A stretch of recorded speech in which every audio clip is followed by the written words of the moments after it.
তুলতে চাই। কই হয় না তত কুমড়ো ফুল, 5টা। কটা হয়েছে ওখানে? একটা, আর এইখানে একটা হয়েছে।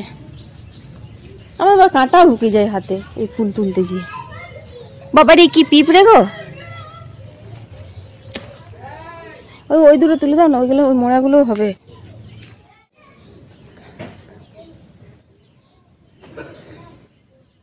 বৃষ্টিটা হচ্ছে না। কটা হলো? হ্যাঁ এদের হবে, বাঁধাকপি পকোড়া করবো। 2-4টে তুললাম, 2-4টে মানে তুললাম মানে কি 2-4টেই ছিল, এগুলোতে হবে। আর বাকি বাঁধাকপির পকোড়া করে দেবো।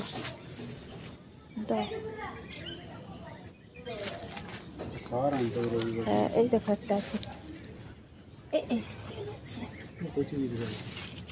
না এটা পচে না, কোথায় গেছে?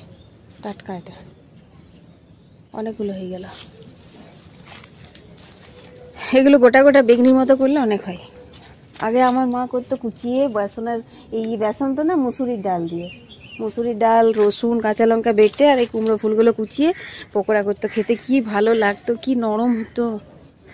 ওরকম তো এখন হয়ই না। এখন এখানে বেগনির মতো করে গোটা গোটা ফুলগুলো ডুবি ডুবিয়ে করে। ওগো ও দেখো, ওই গাছটাতে হয়েছে, ওই গাছটাতে হয়েছে, ওই দিকে, ওই দেখো।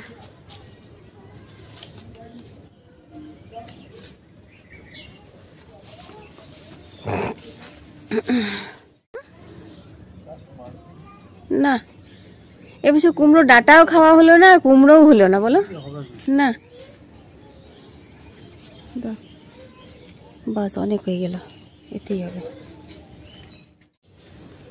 অনেকগুলো হয়ে গেল।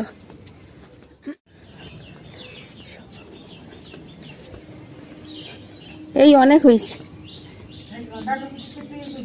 কেটো না, ছেড়ে দাও, ছেড়ে দাও, কেটো না, এতেই হবে।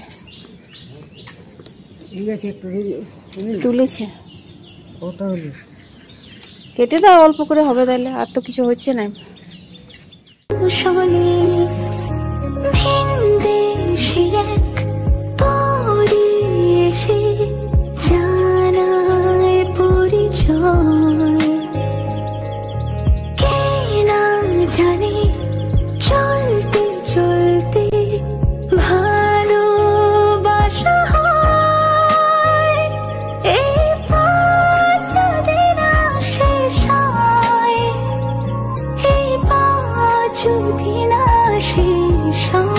তো বন্ধুরা, রান্নাঘরে আজকে কাটা হয়েছে শুক্তো, আর এই যে কুমড়ো ফুলগুলো তুললাম, এগুলো জলে ভিজিয়ে রেখেছি। আর হবে মিষ্টি কুমড়ো তরকারি, এটা কিন্তু রাত্রের জন্য হবে।